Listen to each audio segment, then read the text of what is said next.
What is up, guys? Welcome back to another episode of the Fantasy Fellow Show. My name's Kyle. It is Friday evening, May 19th.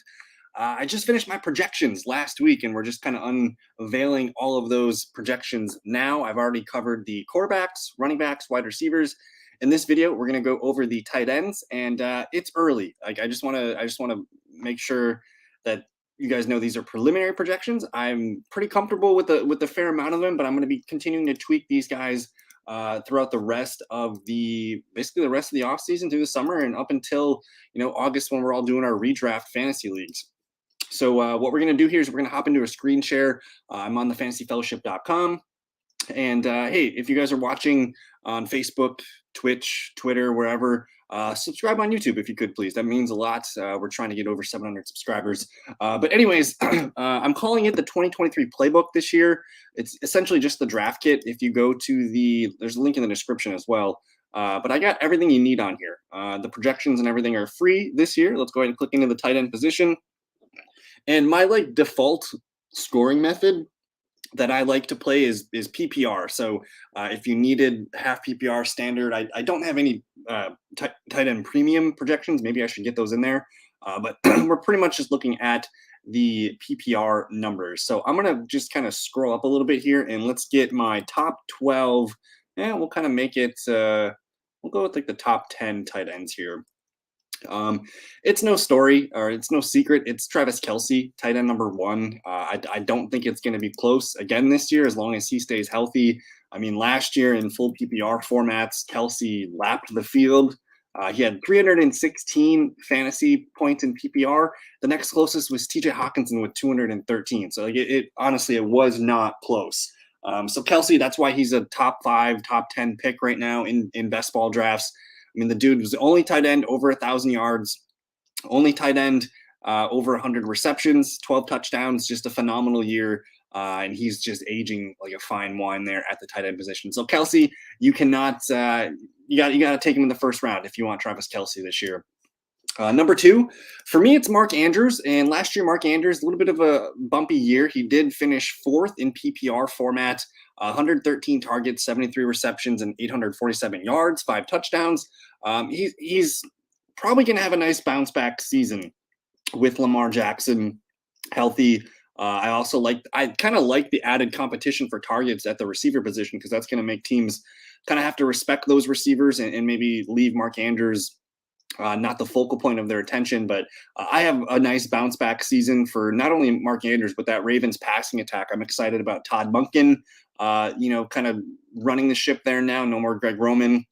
So I have Mark Andrews flirting with 84 receptions, probably almost 1,000 yards, and I have him bouncing back in his touchdown column up to about, I got him up at about 8 receptions, or 8 touchdowns, but still clearly well behind Travis Kelce. I have Mark Andrews at about 231 PPR points.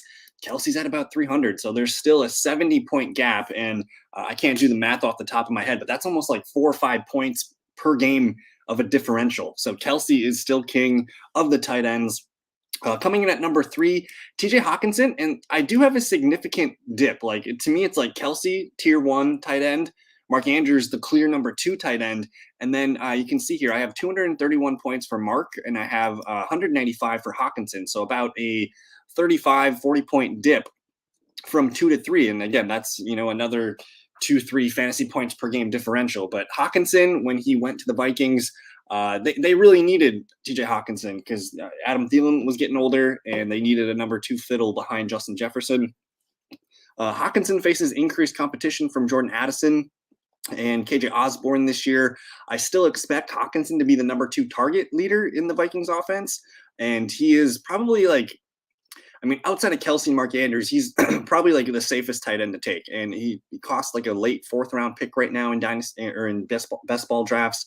And sometimes he falls into the 5th round. So I like Hawkinson, not a guy I'm super excited about. I think in the 4th round, if you don't like any of the receivers there, or the quarterbacks or the running backs, I suppose it's fine. I don't find myself clicking Hawkinson's name a ton.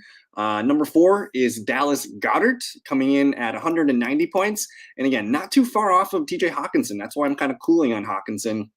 because I have a 5 point differential here, and you can get Dallas Goedert roughly 2 rounds later. Now, the issue with Dallas Goedert last year, he still finished as a tight end 11 in full PPR, but he only played 12 games on a points per game basis. If I filter this by PPR, that puts Goddard at tight end number 5, directly behind TJ Hawkinson, Mark Andrews, and George Kittle. And Goddard, man, for only playing 12 games, he had 702 yards. His yards per catch were insane last year. So I think as long as he's healthy, like, he's set for a career season. And I know he's got AJ Brown and Devonta Smith to compete with, but either way, I mean, Goddard was 7th in tight end yards last year, and he only played 12 games. I think there's a legit chance he could be an 800 to 900 yard tight end.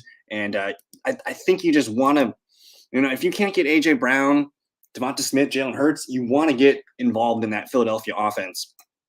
Goddard presents one of the best values in their receiving room. Number 5, it's Kyle Pitts. Kyle Pitts is still a guy that I'm willing to bet on. He had a nice year last year. Not very consistent. A lot of that was because of Marcus Mariota. If I look at the fantasy points, Pitts did finish he was down here. Tight end 33, and he played 10 games. That's what's concerning. Now, his issue continues to be low volume passing offense, and Marcus Mariota was just super inefficient last year. Kyle Pitts caught less than half of his targets last year. The year before, he caught 68 for 110. I'm expecting more efficiency this year. And I mean, Pitts was a 1,000-yard rookie tight end. I'm willing to bet on him returning to kind of his rookie year form, where he averaged 10 fantasy points per game. And one of these years, guys, like, his touchdowns are going to snap back. Only 3 career professional touchdowns. I mean, he's going to probably have a season where he catches 6, 7, 8 touchdowns soon. So I like Kyle Pitts. It's a low volume passing offense, but he is the clear number 1, number 2 target in that offense. And again, I'm chasing ceiling here. I think if Kyle Pitts puts it all together and he has the season that we think he's capable of, his ADP right now, he's like a 7th round draft pick. Like, that's going to pay off tremendously. Number 6, I'm a little bit softer on George Kittle than most. My issue with George Kittle is, 1, I don't know who the quarterback is going to be in San Francisco, whether it's Purdy, Darnold, or Trey Lance. We do not know. But Kittle, he caught 11 touchdowns last year. That's like more than he's ever caught in his career. I mean, in the last 2 seasons, he only had 8 touchdowns. I'm willing to bet that George Kittle will snap back to that 5 to 6 touchdown range in 2023. It's another low volume passing offense. And for where Kittle's being drafted, he is kind of being drafted right after TJ Hawkinson, right? Like, that end of round 4, early round 5 range. I'm not finding myself drafting a lot of Kittle. I like waiting for Goddard or Pitts or some of the other guys we're going to talk about in a second. So I like George Kittle, but he's also got Brandon Ayuk, Deebo Samuel to compete with, and now Christian McCaffrey for a full season. So for that alone, I'm kind of docking him some touchdowns. I still think he's going to be a very productive tight end. He's as safe as they come, but he's also had some injury concerns too over the last few years. He played 15 games last year, 14 the 8 before. It's been a while since he's played a full season. So I like George Kittle, but we'll see what happens. Coming in at number 7, this is my favorite tight end to be targeting in fantasy drafts. And Rave, we're going to get there. We're going to get there in a second. I got him ranked pretty highly. I'm pretty excited about this. But my favorite tight end, and I tweeted about him before the show, it's Pat Freiermuth. He is one of my favorite tight ends to target this year. If you look at his numbers from last year, I will pull them up. If you look at the targets here for tight ends, Pat Freiermuth ranked 6th in targets last year with 98, technically tied for 5th with Evan Ingram. Receptions, he ranked 6th with 63, and in yards, Pat ranked 6th with 732. The issue with Pat Freiermuth is, keep in mind, he was still tight end 7 last year, and he only caught 2 touchdowns. So kind of like George Kittle, where Kittle caught 11 last year, I'm projecting him to kind of fall back to that 6-7 range. I'm expecting Pat Freiermuth to take a leap and maybe be in that 6 to 7 touchdown mark to, boost him an extra, 1, 2, 3, 4 points per game. So I love Pat Freiermuth where he's being drafted right now. It's in the 100 in teens. Like, you can get him at the 9th round, sometimes in the beginning of the 10th round, and he's being drafted as like the 10th, 11th tight end off the board. So to me, that screams value. He was tight end 7 last year and only caught 2 touchdowns. So I think sky's the limit for Pat Frymuth. It wouldn't surprise me if he finished in the top 5. And keep in mind, like Mitch Trubisky was the quarterback for a good chunk of last year. I think year 2 of Kenny Pickett, there's going to be more passing volume, I think, in that offense to go around, and I'm super excited about Pat Frymuth. So he is definitely one of my favorite targets. I have Darren Waller at number 8, which seems a little low. You have to draft Darren Waller. You have to draft him kind of in the Kyle Pitts range in round 7, round 8. I don't find myself drafting a lot of Darren Waller. Darren Waller has had trouble staying healthy the last few years. Let's see, where can I find Mr. Waller? Only played 8 games last year, 11 the year before. It feels like forever ago that he had these 2 monster 1,000-yard seasons. But I'm a little bit worried about him staying healthy.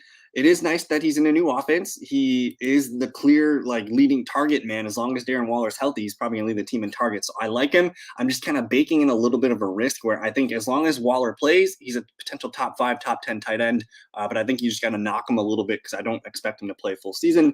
And then we're gonna get to the star of the show, Chigoziem Okonkwo. If I can't get Pat Frymuth, Chigo Okonkwo is my favorite tight end to target. Last year, pretty successful rookie season, and it's tough for rookies to have nice tight end seasons. I mean, he was tight end 25 last year. He comes in 46 targets, 32 receptions, 450 yards, and 3 touchdowns. So, I mean, that's huge yards per catch. He started catching some touchdowns at the end of last year. He put together 4 double-digit PPR games out of the last 6 games. So I'm expecting this kind of production. Whether he goes 4 for 68, no touchdown, or he gets 6 for 45 and the touchdown the next week, I'm expecting Chigo to be the number 2 target for whether it's Ryan Tannehill or Will Levis. I'm just opening up my projections here. Of course, you have Treylon Burks being the leading guy to get the targets there. But after that, Nick Westbrook-Akina, Kyle Phillips, there's no competition for Chigo Okonkwo, with that number 2 target leader. So I have Chigo Okonkwo at 17.7% target share. I just want to look up and see what my other target shares are. And I got Chigo Okonkwo as having the 6th best target share for tight ends up there pretty highly. I got him going for about 60 catches this year, almost 800 yards and 5 touchdowns. Yeah, and I mean that's pretty much it, man. It's a barren offense, and if you think about it, I mean, what's the difference between the Titans offense and the Falcons offense? It's basically the same thing ran by similar coaches, right? And basically the Falcons offense is it's like a cousin of the Titans offense, where the coaching staff down there has come from Tennessee, and they operate very similarly. You have Derrick Henry, you have Treylon Burks, and you have a good receiving tight end. In Atlanta, you have Drake London, you have Kyle Pitts, you got Bijan Robinson. Those are the ways that they move the ball. So I'm expecting Chigo Okonkwo to step up and have a really nice season. And then last year, if I were to, Austin Hooper was there last year. He kind of gobbled up some of the work, but he's gone. But last year, between Okonkwo and Hooper, there was 106 targets.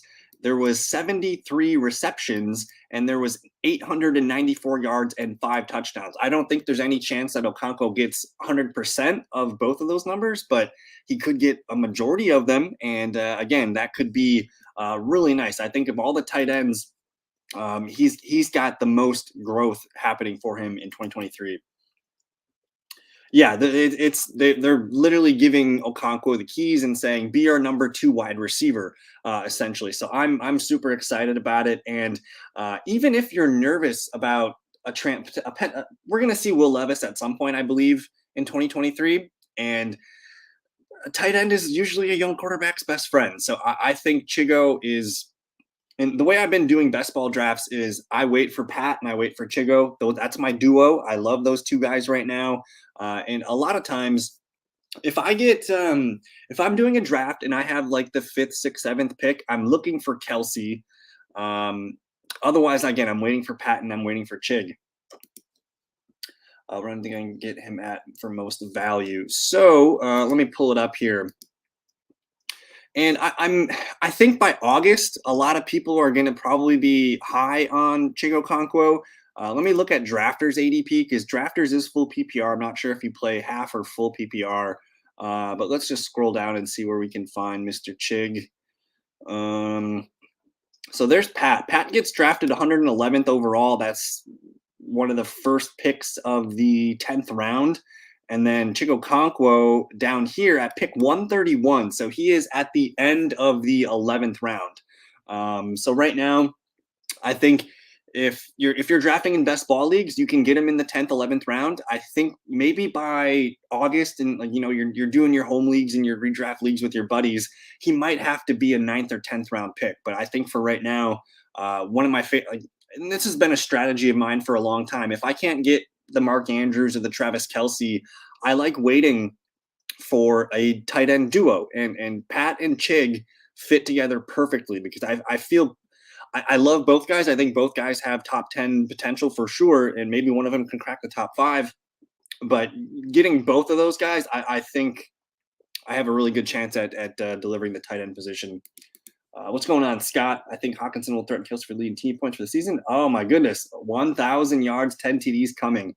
I can see Hawkinson having a really, really nice season as well. I just want to pull up some of Hawkinson's numbers from last year. Hawkinson had a couple boomer games like 914 yards last year, but he had that 109 yard 13 reception game, the playoff game 10 for 129. I think you're going to see a handful of these sprinkled in there. The only thing that worries me is sometimes he has these 34, 43, 33-yard games. I do think Hawkinson. So Jordan Addison worries me, but there's potential that Jordan Addison isn't as good as we are hoping that he will be, and Hawkinson just locks into that number 2 target role there. And I don't know, I can see it. Hawkinson should be the 3rd tight end off the board, I think, behind Mark Andrews. But let's go ahead and look at the back end of my top 12 tight ends.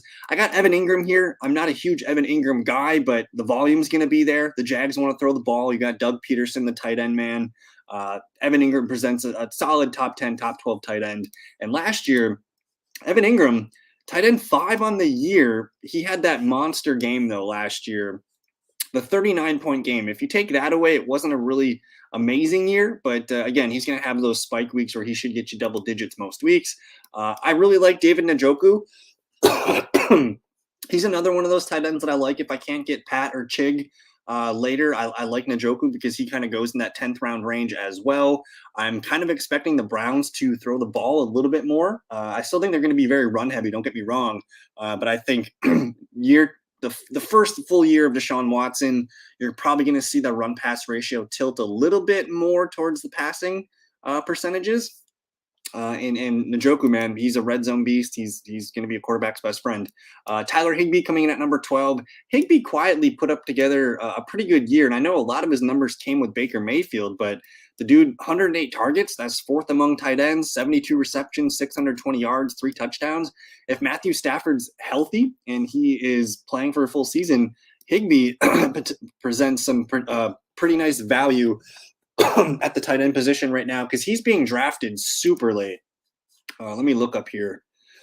In terms of tight end ADP, let me see here. In terms of tight end ADP, Higbee goes 143 overall, tight end 15. I think he's got a really good chance at beating that.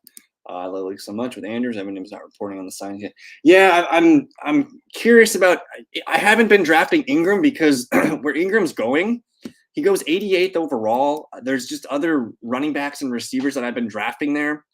So for me, I've been kind of nipping at the Pats, the Chigs, the Higbees, and I do like Isaiah Likely a lot as well. He's got league-winning upside if anything happens to Mark Andrews. Dalton Schultz is my 13th tight end. I think he's going to be fine, not great. He's an ideal tight end number 2 for your fantasy roster. A guy that's just on your bench. If you take a stab at someone earlier in the draft and he doesn't pan out, Schultz could be a guy that just gets 4 catches for 50 yards on a routine basis. He could be CJ Stroud's like security blanket, if you will. I'm starting to really get excited about Juwan Johnson. Think about Derek Carr and some of his best seasons as a quarterback and with Darren Waller. Juwan Johnson profiles very similarly to Darren Waller, former wide receiver, super fast, and he's not real. These guys aren't really tight ends. They're big wide receivers. So I like Juwan Johnson. He's got Chris Olave there to help him out. And yeah, I think getting Derek Carr on the team, it makes sense. Darren Waller's had a lot of success, so I'm coming around to Jawan Johnson. Gerald Everett's fine. He's kind of the fourth, fifth target in that offense. I do when I get so I don't like to draft Komet without Justin Fields. If I do grab Justin Fields, I'm looking for Komet because his ADP cost is pretty dang cheap right now. He goes again in the 11th, 13th round, 11th, 12th round. I'm pretty excited when I get Komet that late. But yeah, he's Komet's probably not a guy I want on my redraft team when we're drafting in August. But for best ball, I can see those spike games where he catches 5 or 6 touchdowns on a season. You're gonna get some usefulness out of those. And yeah, who knows? Maybe he could flirt with 8, 9, 10 touchdowns. But Cole Kmet, he's an ideal guy to have as like your backup tight end. You feel good about that, and it wouldn't surprise us if he pops off. Yeah, Jawan could be a beast. Cade Otton, one of my sleepers. Cade Otton had a really good tight end season as a rookie.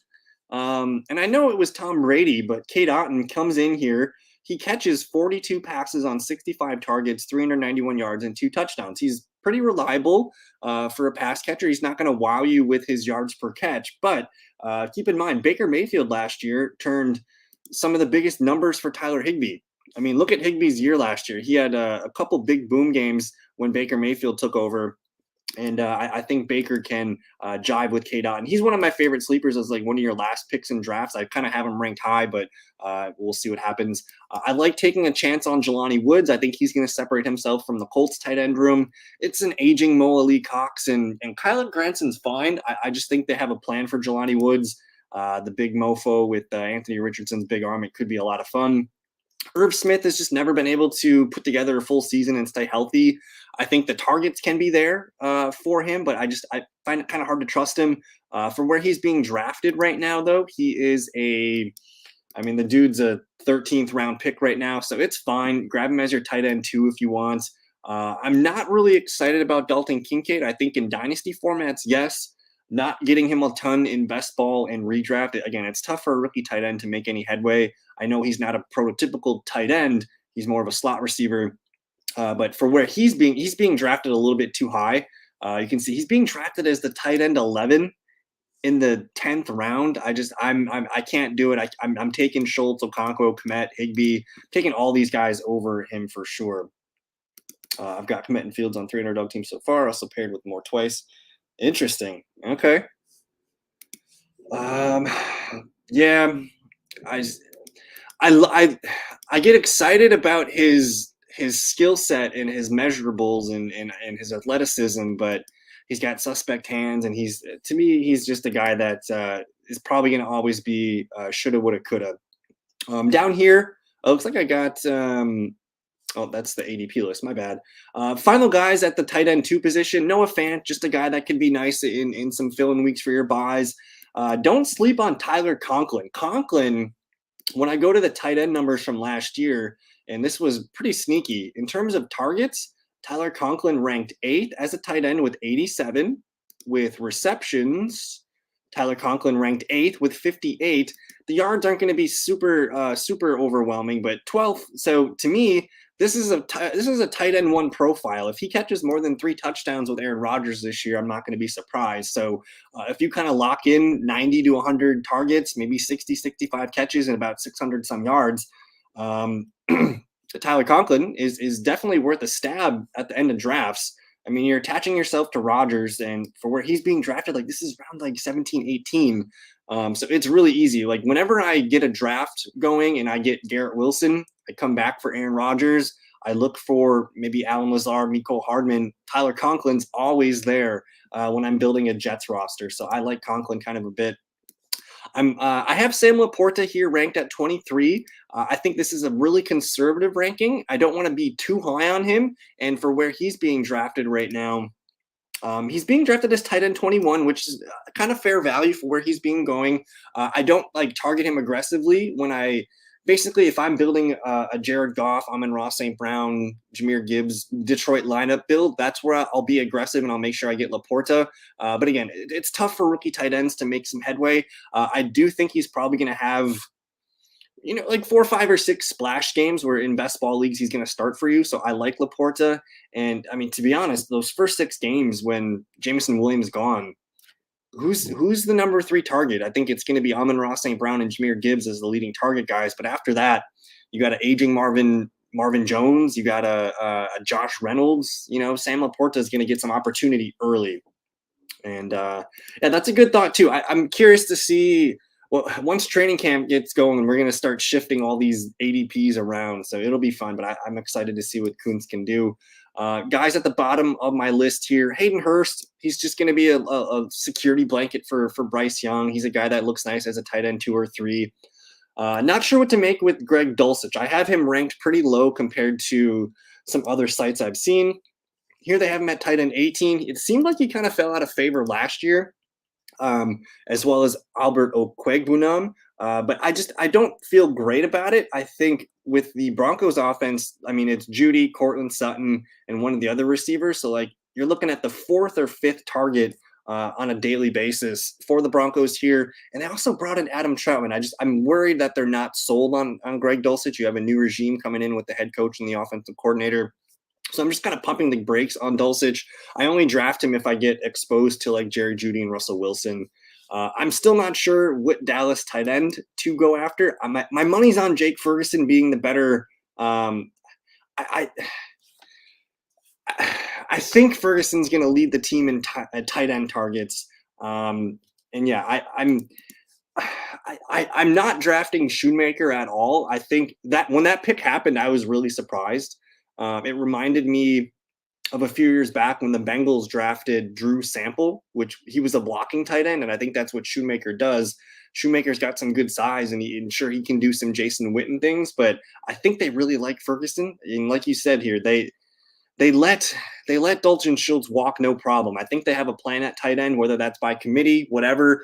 For me, and again, I like a few years back, man, like when it was Blake Jarwin and Dalton Schultz, my money was on Blake Jarwin. So I've been wrong on the tight ends, the Dallas tight ends in the past before. So if it's Ferguson, cool. It wouldn't surprise me if it's Hendershot. He had some nice moments last year too. But this is a position that, like, once we get into training camps and we start soaking up all that news, we'll have a better idea on it. But I think for now, I think Ferguson's got the early money lead on the receiving tight end spot. Yes.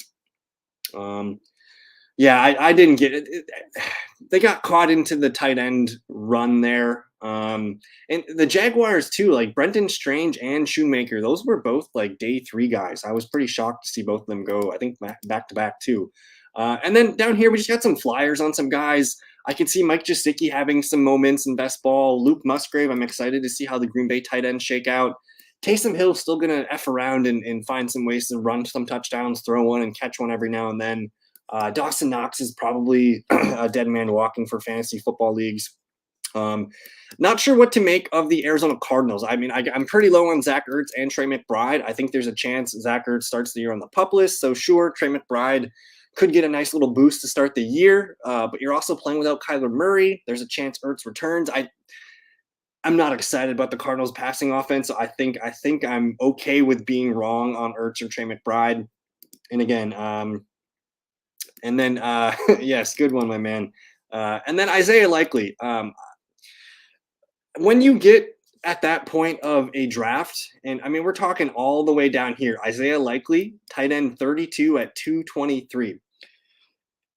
Just envision it with like week 7, Mark Andrews goes down. And I don't like to wish injury or discuss injury on anybody, but if Mark Andrews were to miss significant time, Isaiah Likely you're going to see it on Twitter, wherever website, your favorite podcast, they're going to say Isaiah Likely is the potential league-winning waiver wire pick of the year. And that's what it is. And I'm hoping that they use him more often in 2 tight end sets this year. There's a chance that he's going to, limit Mark Andrews' value. You also got a ton of receivers there too. I think it's going to be clogged up when everyone's healthy. But hey, if anything happens to some of those guys, Isaiah Likely is going to continue to get more opportunities. We've seen flashes of it. I think it's exciting. And again, we're talking round 18, 19, 20. Take a chance on Likely. I like that pick. And then down here, just some dudes: Logan Thomas, Austin Hooper, Durham Smythe. Miami's got to throw to a tight end. Smite's not a bad pick as your last pick. I have Schoonmaker on here. I don't feel good about it. Michael Meyer and Austin Hooper. I think that's going to be a weird committee. And then Jonnu Smith down here at the end of tight end. So that's it, though. That's my tight end projections. And again, it's May 19th, guys. We're disgusting looking at this stuff right now. But I'm just glad I have I feel like I'm on the pulse early this year. Check out the 2023 playbook. I got all my projections, rankings, and info for you guys to check out. I had a lot of fun making this. And yeah, that's going to do it for me. Thank you so much for your time. Thanks for hanging out, Scott. Thanks for hanging out, Rabe. You guys enjoy the rest of your weekend. I think tomorrow I'm probably going to do some best ball drafts. So maybe we'll see you guys in the streets tomorrow. But either way, have a good one. Peace.